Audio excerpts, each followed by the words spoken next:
दोस्तों, इजराइल की आर्मी को गाजा में बड़ा झटका लगा है। हमास और इजराइल के बीच छिड़ी जंग में आया है एक नया मोड़। आखिर क्या हुआ था 13 दिसंबर को? ऐसा क्या हुआ जंगे मैदान में जिसने इजराइल को जख्मों से भर दिया? अब क्या होने वाला है इस चोट का अंजाम?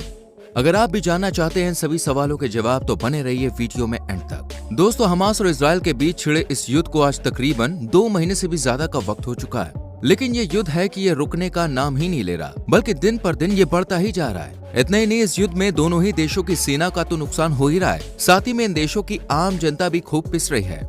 यूं तो इन दोनों देशों की तरफ से आए दिन किसी न किसी के मरने की खबरें आती ही रहती हैं, लेकिन दोस्तों 13 दिसंबर का एक ऐसा दिन था जो इजराइल के दिल पर बहुत ही गहरे जख्म छोड़ गया। दरअसल हमास और इजराइल के बीच चल रही इस जंग में लगभग 2 महीने बाद यूनिस खान में हमास के लड़ाकों और आईटीएफ यानी इजराइल की सेना आमने सामने आ गई। इसके बाद तो जो हुआ वो वाकई में हैरान कर देने वाला है। हुआ कुछ यूं कि सबसे पहले खान यूनिस के अंदर आईटीएफ यानी इजराइल डिफेंस फोर्स के व्हीकल को पूरी तरह से बर्बाद कर दिया गया। दरअसल जब इजरायली सेना के टैंक्स ने खान यूनिस में एंट्री मारी तो वहां पर हमास के लड़ाकों ने पहले से ही बम यानी कि लैंडमाइंस बिछा रखे थे, और हमास के लड़ाकों को जैसे ही सही मौका मिला यानी जैसे ही इजरायली सेना के टैंक्स उन लैंडमाइंस के ऊपर आए तो हमास के लड़ाकों ने बिना वक्त गवाए फौरन उन्हें पूरी तरह से अपनी बिछाई लैंडमाइंस द्वारा उड़ा दिया।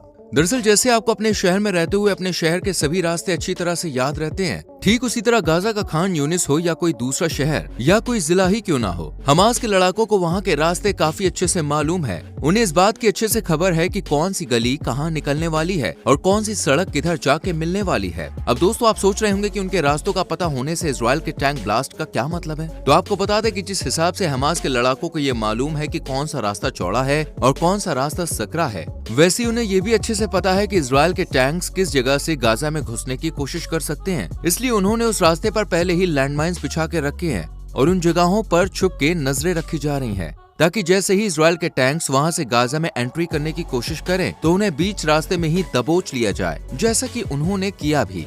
वैसे दोस्तों अब आपके मन में ये ख्याल भी आ रहा होगा कि इजराइल गाजा के रास्तों पर अपने टैंक्स को ना भेजकर अपनी पैदल सेना को ही भेज दे, ताकि वो पतली गलियों से होकर भी गाजा में अपनी धाक जमा सके। तो आपको बता दें आपका ऐसा सोचना गलत है, क्योंकि जिस तरह से हमास के लड़ाकों ने गाजा में एंट्री मारने वाले टैंक्स का इंतजाम कर लिया है, ठीक उसी तरह उसने इजराइल के पैदल सैनिकों के खिलाफ भी जाल बिछा रखा है। जी हाँ दोस्तों, गाजा में हमास के लड़ाके जगह जगह कुछ इस तरह से बिखरे हुए हैं कि उनके होते हुए इजराइल का एक भी पैदल सैनिक गाजा में एंट्री मार ही नहीं सकता। इतना ही नहीं दोस्तों, कुछ समय पहले जब इजराइल के कुछ पैदल सैनिकों ने गाजा में एंट्री मारने की कोशिश की तो उन्हें अपनी जान से हाथ धोना पड़ा, क्योंकि गाजा में हमास के लड़ाके जगह जगह अपनी स्नाइपर्स को लेकर छुपे हुए हैं, जो इजराइल के सैनिकों को देखते ही टक से ऊपर पहुंचा देते हैं। यानी दोस्तों हम साफ शब्दों में ये कह सकते हैं कि इजराइल की जो पूरी थल सेना है वो किसी भी तरह से गाजा में अपने कदम नहीं जमा पा रही है, और हमास के लड़ाके इसी तरह से गाजा में फैले रहे तो इजरायली सेना आगे भी गाजा में अपने पैर नहीं फैला पाएगी।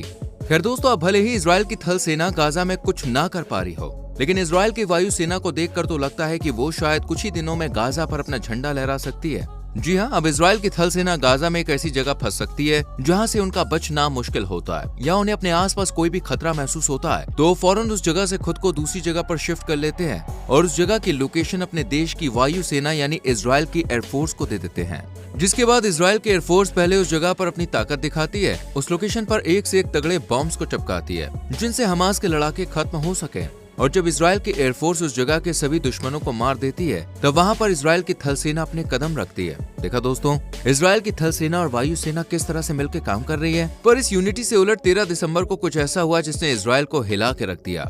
जैसा कि हमने आपको बताया कि हमास के लड़ाकों ने इजरायली सेना के टैंक्स के परखच्चे उड़ा दिए थे, पर फ्रेंड्स इसके बाद भी हमास के लड़ाके शांत नहीं बैठे, बल्कि उन्होंने एक के बाद एक इजरायली सेना को बहुत ही गहरी चोटें पहुंचाई। इतना ही नहीं, उस दिन इन्होंने इजराइल के कई बड़े नामी और बहादुर सैनिकों को भी मौत की नींद सुलाया था।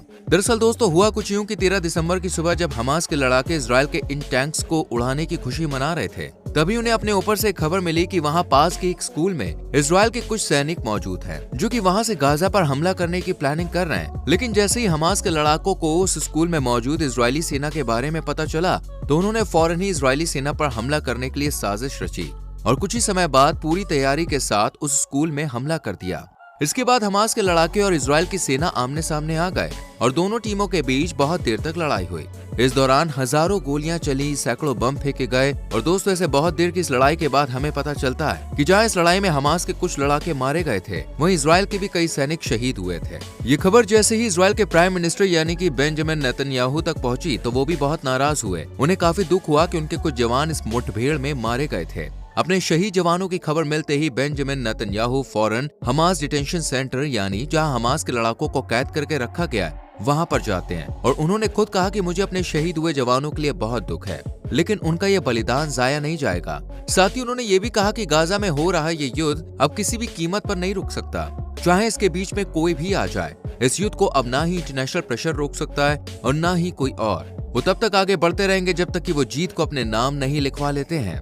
वैसे दोस्तों, जिस हिसाब से इजराइल के प्राइम मिनिस्टर यानी कि बेंजामिन नेतन्याहू ने अपने मुंह से ये बात कही है, उन्हें सुनकर साफ समझ में आता है कि वाकई में गाजा में इजरायली सेना को बहुत दिक्कतों का सामना करना पड़ रहा है। कहना तो नहीं चाहिए, लेकिन जब आप अपने इलाके में लड़ते हैं ना किसी से, तो आप खुद को सेफ फील करते हैं, लेकिन जब आप किसी और इलाके में लड़ने जाते हैं तो आपका सुरक्षित रहना थोड़ा कठिन हो सकता है। अब पूछे क्यों? क्योंकि भाई अपने इलाके की हर जगह के बारे में आपको मालूम होता है कि कैसे सामने वाले पर हमला करना है और अपने बचाव में हमें कहाँ छिपना है, लेकिन किसी और इलाके के बारे में आपको जरा भी जानकारी नहीं होती है कि खुद को कैसे बचाया जाए। ठीक ऐसे ही इजराइल की सेना को भी गाजा में यानी दूसरे देश में एंटर करना पड़ रहा है जहाँ की उन्हें कोई भी जानकारी नहीं है। लेकिन वहीं अगर हमास के लड़ाकों को देखा जाए तो उन्हें गाजा की हर गली हर सड़क के बारे में जानकारी है, इसलिए ये उनके लिए एक प्लस पॉइंट है और वो इसी चालाकी के साथ इजराइल की सेना को चपका रहे हैं। उनके लिए एक आसानी ये भी है कि उन्हें कहीं नहीं जाना, क्योंकि आईडीएफ को ही गाजा पर कब्जा करना है तो उन्हें ही अंदर जाना पड़ेगा। हमास के लड़ाके तो छिपकर बैठे हैं, जैसे उनके सामने कोई इजराइल का जवान आता है तो वो फौरन ही एक्शन ले लेते हैं। अब इसमें कठिनाई तो इजरायली सेना की बड़ी ना, कुल मिलाकर यहाँ पर लड़ाई कुछ और ही चल रही है कि जो पहले अपने दुश्मन को देख लेगा वो सबसे पहले अपने दुश्मन को मार सकेगा, चाहे वो हमास के लड़ाके हों या फिर इजराइल के जवान। खैर दोस्तों, अब 13 दिसंबर तो इजराइल के लिए एक बहुत बुरा दिन साबित हुआ है, लेकिन एक बड़ी खबर निकल के आ रही है जो आपको पूरी तरह से चौंका देगी।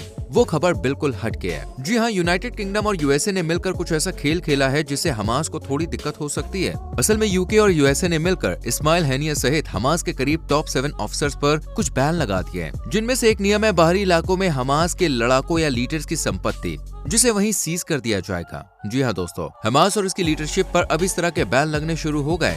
लेकिन फ्रेंड्स, हमास के लीडर्स पर ये बैन लगने के बाद भी उनका ये कहना है चाहे कोई भी हम पर कुछ भी बैन लगा दे, लेकिन याद रखे कि हमारे लड़ाके यानी हमास के लड़ाके रुकने वाले नहीं है। हम लड़ेंगे और तब तक लड़ेंगे जब तक जीत हमारे कदमों में नहीं होती है।